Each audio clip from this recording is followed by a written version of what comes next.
ଯାଜପୁର ବଡ଼ଚଣା ଅଞ୍ଚଳର ବିଭିନ୍ନ ସ୍ଥାନରେ କାଳବୈଶାଖୀର ତାଣ୍ଡବ। କୁଆପଥର ସହ ପ୍ରବଳ ବର୍ଷା ପବନରେ ଉଡ଼ିଲା ବିଦ୍ୟୁତ୍ ଖୁଣ୍ଟ, ଟ୍ରାନ୍ସଫର୍ମର ଓ ବଡ଼ ବଡ଼ ଗଛ।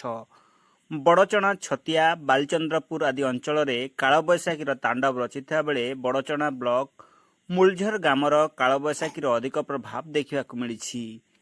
ଆଜି ପାଖାପାଖି ଦିନ 2ଟା 30 ସମୟରେ ହଠାତ୍ ପବନ ଓ ବର୍ଷା ଆରମ୍ଭ ହୋଇଯାଇଥିଲା।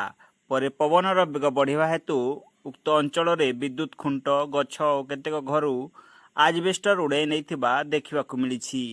କେତେକ ସ୍ଥାନରେ ବିଦ୍ୟୁତ୍ ଖୁଣ୍ଟ ଭାଙ୍ଗିଯିବା ହେତୁ ତାରଗୁଡ଼ିକ କେଉଁଠି ଝୁଲି ରହିଛି ତ କେଉଁଠି ତଳେ ପଡ଼ି ରହିଛି।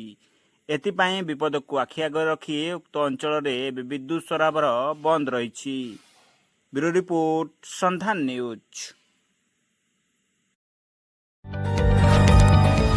जदि आपंक आम भिडी भल लगा तेब आम चैनल को लाइक, शेयर और सब्सक्राइब करने को जमा भी भूलु नहीं।